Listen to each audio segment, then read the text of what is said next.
नमः शिवाय। जय माता पार्वती। प्रिय भक्तगणों, आज हम माता पार्वती की बहुत ही सुप्रसिद्ध सुफलदायक कथा का श्रवण करेंगे। यह कथा सुख शांति तथा अमर सुहाग को प्रदान करने वाली कथा है। आज के दिन आप भक्तगणों को इस कथा का श्रवण अवश्य करना चाहिए।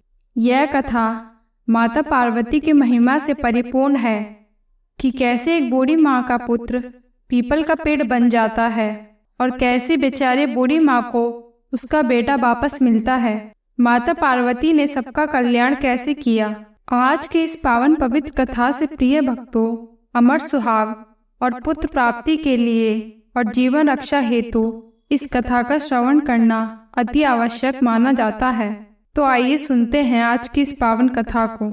इससे पहले कि हम कथा शुरू करें, अगर आपने हमारा चैनल सब्सक्राइब नहीं किया है तो कृपया सब्सक्राइब कर लीजिए, लाइक करिए और शेयर करिए। आपका यह छोटा सा प्रयास हमारे लिए बहुत महत्व रखता है।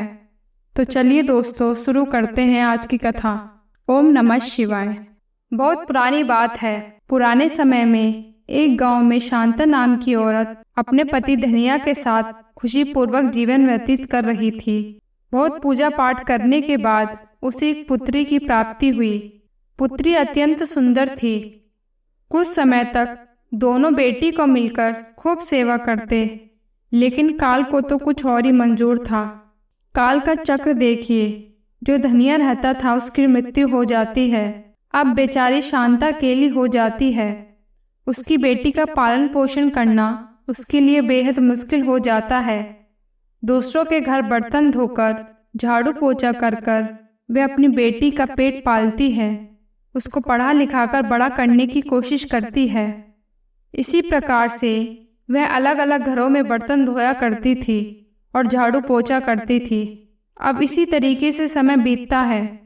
समय बीतने के साथ शांता की बेटी गंगा बड़ी हो जाती है।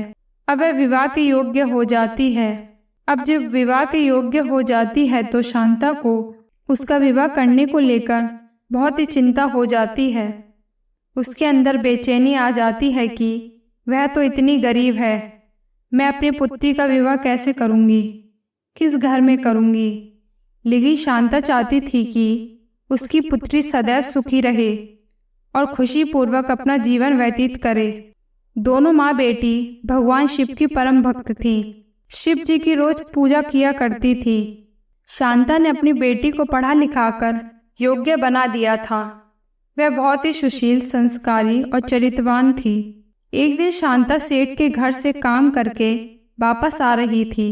तभी रास्ते में उसने देखा कि दो लड़कियां आपस में बात कर रही थी और शांता उन दोनों की बातों को सुनने लगती है। प्रिय दोस्तों, वैसे तो किसी की बातें सुनना अच्छी बात नहीं है, लेकिन वह ऐसी बातें कर रही थी कि स्वतः ही कोई भी रुककर सुन सकता था। वह दोनों लड़कियां आपस में बात कर रही हैं। एक कहती है कि देखो बहन, कल से सावन शुरू हो रहा है और कल मंगला गौरी का व्रत है और मैं मंगला गौरी का व्रत करूंगी। अब दूसरी लड़की कहती है, बहन ये मंगला गौरी क्या होता है, इससे किस पुण्य की प्राप्ति होती है। तब पहली लड़की ने कहा, बहन तुम्हें नहीं पता, मंगला गौरी का व्रत करने से हर कन्या को उसकी मनपसंद का वर मिलता है। यदि किसी लड़की के भाग्य में मांगलिक दोष है तो वह भी मिट जाता है। उसका पति लंबी उम्र का हो जाता है और वह महिला या लड़की अखंड सौभाग्यवती हो जाती है। यह व्रत करने से कन्याएं असीम पुण्य की प्राप्ति करती हैं। इस व्रत को करने से पति पर आई हुई मुश्किल टल जाती है। तब दूसरी लड़की ने कहा, बहन यह तो बहुत ही अच्छी बात है, मैं भी कल से मंगला गौरी का व्रत शुरू कर दूंगी और मैं भी असीम पुण्य की प्राप्ति करूंगी, माता पार्वती की कृपा प्राप्त करूंगी। अब यह बात सुनकर शांता अपने घर आ जाती है और मन ही मन बहुत खुश होती है। अपनी बेटी गंगा से कहती है, बेटी मैंने एक उपाय खोज निकाला है। मुझे एक ऐसी चीज पता चली है जिसे करने से तुम्हारा मनपसंद योग्य वर मिल जाएगा और तुम्हारा जीवन सुखमय हो जाएगा। तुम अखंड सौभाग्यवती रहोगी। यह सुनने के बाद उस पुत्री ने कहा, माँ वह क्या है, मुझे अति शीघ्र बताइए। तब शांता ने कहा, बेटी, कल से सावन शुरू हो रहा है और कल ही मंगला गौरी का व्रत है। मेरी इच्छा है कि तुम मंगला गौरी का व्रत करो। शांता ने अपनी पुत्री को सारी बात बताई और कहा, बेटी, तुम इस व्रत को यदि निष्ठापूर्वक पूरे भक्ति भाव से माता पार्वती का व्रत करोगी और शिव जी को जल चढ़ाओगी तो तुम्हें मनपसंद वर मिलेगा और हमारा दुख भी दूर हो जाएगा। यह बात सुनकर गंगा उदास हो जाती है। गंगा ने कहा, माँ, तुम्हें पता है हम लोग इतने गरीब हैं, हम लोग अपना पेट भी ठीक से नहीं भर पाते, तो विवाह तो बहुत दूर की बात रही। माँ, विवाह करने के लिए पैसे भी चाहिए, सिर्फ और सिर्फ लड़के से कुछ नहीं होता। आजकल तो दहेज लगता है, बिना पैसे के विवाह कैसे होगा। अपनी बेटी को निराशजनक बातें सुनकर शांता ने उसे समझाया, पुत्री, कब तक तुम मेरे पास रहोगी? एक ना एक दिन तो तुम्हें जाना ही पड़ेगा। तुम कुछ मत सोचो, तुम पहले माता पार्वती का व्रत करो, जो होगा देखा जाएगा। माता पार्वती करुणामयी है, करुणा की सागर है। जब वह राह दिखाती हैं तो मंजिल तक जरूर पहुंचाती हैं। वह कुछ न कुछ चमत्कार अवश्य करेंगी, मेरा पूर्ण विश्वास है। अपनी माता शांता की बातों को सुनकर गंगा तैयार हो जाती है। अब जब सुबह होती है तो गंगा नृत्य प्रति की तरह नहा धोकर दीप धूप जल बेलपत्र इत्यादि पूजा की सामग्री लेकर माता पार्वती की मिट्टी की मूर्त बनाकर उन्हें चौका आसन लगाकर विधि विधान से पूजा करती है और शिव जी के मंदिर में जाकर जल अभिषेक करती है। माता पार्वती और शिव जी के समक्ष मंगला गौरी कथा का वाचन करती है और इस कथा को सबको सुनाती है और सुनती है और असीम फल की प्राप्ति करती है। इस तरह से गंगा ने सभी मंगला गौरी का व्रत विधि विधान से पूजा पाठ करके संपूर्ण कर लिया। एक दिन की बात है, शांता बर्तन धोने के लिए सेठ जी के घर जा रही थी। तभी रास्ते में जाते समय उसे पीपल के पेड़ के पास कुछ रोने की आवाज़ सुनाई दी। उसे यह सुनकर बड़ा ही आश्चर्य हुआ। उसने इधर उधर देखा तो उसने देखा कि पीपल के पेड़ के पीछे एक बूढ़ी मैया रो रही थी, आंसू बहा रही थी। अब शांता उनके पास जाती है और पूछती है, मैया, आप क्यों रो रही हो? तब मैया ने कहा, पुत्री, मैं क्या करूं? मेरे ऊपर तो बहुत ही विपदा आन पड़ी है। पुत्री, यह जो पेड़ तुम देख रही हो, यह पेड़ मेरा बेटा है। यह सुनकर शांता चौंक जाती है। उसने कहा, मैया, यह पेड़ तुम्हारा बेटा कैसे हो सकता है? बूढ़ी अम्मा ने कहा, पुत्री, यह पेड़ ही मेरा बेटा है। दरअसल कुछ समय पहले की बात है। मेरा बेटा एक पेड़ पर चढ़कर लकड़ियां काट रहा था। घर में लकड़ियां नहीं थीं, तो उसी समय उसने ध्यान नहीं दिया और उसी पेड़ के नीचे एक साधु महात्मा बैठकर तपस्या में लीन थे। अब अनजान मेरे पुत्र के हाथों से एक लकड़ी छूटकर नीचे गिर जाती है और वह लकड़ी का लट्ठा साधु महात्मा के सर पर जा गिरता है, जिससे कि साधु महात्मा का सर फट जाता है। सर से रक्त की धारा बहने लगती है और साधु की तपस्या भंग हो जाती है। अब यह देखने के बाद साधु ने मेरे पुत्र को श्राप दे दिया और कहा, हे दुष्ट, मैं भगवान की प्रभु की तपस्या में लीन था और तूने मुझे चोट पहुंचाई, मेरी तपस्या को भंग किया, इसलिए मैं तुझे श्राप देता हूँ। जिस लकड़ी के लट्ठे से मुझे चोट लगी है उसी प्रकार तुम एक पेड़ बन जाओ, तत्पश्चात अभी के अभी। तब आगे उस मैया ने कहा, हे पुत्री, वह पीपल का पेड़ यही है, यही मेरा पुत्र है। तब शांता ने कहा, मैया, लेकिन इसका कोई उपाय तो होगा जिससे कि आपका पुत्र इस श्राप से मुक्त हो जाए। यह सुनकर उस बूढ़ी मैया ने कहा, हाँ पुत्री, एक उपाय है। मैं जब सो रही थी तो रात में मेरे पुत्र ने मुझे सपना दिखाया और मुझे यह सारी बातें बताई। उसने बताया कि मैया, वह साधु महात्मा गंगा किनारे कुटिया में रहते हैं, तुम उनके पास जाओ, उनसे मिन्नतें करो, हो सकता है वह मेरे पाप को क्षमा कर दे और मैं ठीक हो जाऊं। मैं गंगा किनारे उस तपस्वी के पास गई।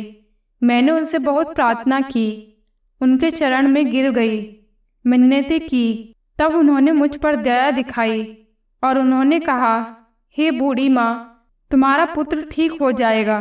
लेकिन अगर कोई कन्या जो कि मंगला गौरी का व्रत करती हो और जो बहुत सारा पुण्य अर्जित कर चुकी हो, अगर वह इस पेड़ से विवाह कर ले तो तुम्हारा पुत्र पहले की भांति मनुष्य बन जाएगा, उसे श्राप से मुक्ति मिल जाएगी। एक बात और, वह कन्या जो तुम्हारे पुत्र से विवाह करेगी, एक पेड़ के रूप में उस कन्या के सारे पुण्य खत्म हो जाएंगे। इस कारण से वह रोग से ग्रसित हो जाएगी, उसका तेज दिन पर दिन कम होता जाएगा, उसके पूरे शरीर में घाव ही घाव हो जाएंगे और वह नित्य प्रतिदिन कमजोर होती चली जाएगी और 1 साल बाद उसकी मृत्यु हो जाएगी। आगे उस मैया ने कहा, हे पुत्री, यही है मेरे बेटे की व्यथा। यह बात सुनने के बाद शांता वहां से अपने घर गई और उसने अपनी पुत्री से सारी बातें कह सुनाई। अपनी माँ की बात सुनकर गंगा ने कहा, माँ, मैं उस पीपल के पेड़ से विवाह करूंगी। यह सुनने के बाद शांता को अच्छा नहीं लगा। वह कहने लगी, पुत्री, तुम जरा विचार करो, यदि तुम उस पेड़ से विवाह कर लोगी तो तुम्हारे सारे पुण्य खत्म हो जाएंगे और तुम बीमार हो जाओगी। 1 साल बाद तुम्हारी मृत्यु हो जाएगी। लेकिन फिर भी गंगा ने अपनी माता को बहुत समझाया और समझा बुझाकर विवाह के लिए तैयार कर दिया। अब शांता अपनी पुत्री को लेकर उस बूढ़ी मैया के पास गई। इस पेड़ से मेरी पुत्री विवाह करेगी। यह सुनने के बाद मैया बहुत खुश हो जाती है, क्योंकि उनका पुत्र जो मिलने वाला था। अब इस तरीके से गंगा का विवाह उस पेड़ से करा दिया जाता है। जैसे ही गंगा का विवाह उस पेड़ से किया जाता है, वह पेड़ अत्यंत सुंदर नौजवान पुरुष के रूप में बदल जाता है। वह अपने श्राप से मुक्त हो जाता है। यह देखकर सभी के खुशी का ठिकाना ना रहा। कांता ने अपने पुत्र को बूढ़ी माँ और उनके बेटे के साथ विदा कर दिया। अब गंगा अपने पति के साथ घर आ चुकी थी और नित्य प्रतिदिन भगवान शिव जी की पूजा करती थी। उसका शरीर दुर्बल होने लगता है। उसके शरीर में अनेक प्रकार की बीमारियां हो जाती हैं। उसके शरीर में फोड़े फुंसी घाव हो जाते हैं। उसका सारा का सारा तेज खत्म हो जाता है। लेकिन फिर भी गंगा ने अपनी भक्ति कम नहीं की और मंगला गौरी का व्रत करती रही और शिव जी की पूजा अर्चना करती रही। इस तरह से गंगा का पूजा पाठ देखकर, उसकी भक्ति को देखकर माता पार्वती अत्यंत प्रसन्न होती हैं, उसके समक्ष प्रकट होती हैं और कहती हैं, हे पुत्री गंगा, तुमने मेरी पूजा बड़ी ही श्रद्धा भक्ति से की है। अपने बारे में ना सोचकर दूसरों के बारे में सोचा, उसे जीवन दान दिया, उसे श्राप से मुक्त कराया। बिना अपने जीवन की चिंता किए बिना मैं तुम्हारे इस त्याग और तुम्हारे समर्पण से बहुत प्रसन्न हूँ। इसलिए मैं तुम्हें सभी कष्टों से मुक्त करती हूँ। तथास्तु। माता पार्वती के इतना कहते ही गंगा पूरी तरह से स्वस्थ हो जाती है और उसका स्वाग अखंड हो जाता है। यह कहकर माता पार्वती वहां से अंतर्ध्यान हो जाती हैं और गंगा का पूरा परिवार सुखी संपन्न धन धान्य से परिपूर्ण हो जाता है। जिस प्रकार आपने गंगा के दुखों को दूर किया, उसी प्रकार जो माताएं बहनें इस कथा को सुन रही हैं, उनके सुहाग को अखंड रखना, उनके जीवन में सुख शांति लाना, उन कन्याओं को उनके मनवांछित वर को देना और उनका जीवन सुखमय रखना। ओम नमः शिवाय। प्रिय भक्तों, उम्मीद करती हूँ आपको यह कथा अत्यंत पसंद आई होगी। यदि आपको यह कथा पसंद आई हो तो हमारे वीडियो को लाइक और सब्सक्राइब जरूर कीजिए और कमेंट में ज़रूर बताइएगा कि माता पार्वती के पिताजी का क्या नाम था। यदि आपको पता है उनके पिताजी का नाम तो कमेंट बॉक्स में अवश्य लिखिएगा। मिलते हैं नेक्स्ट वीडियो में। धन्यवाद।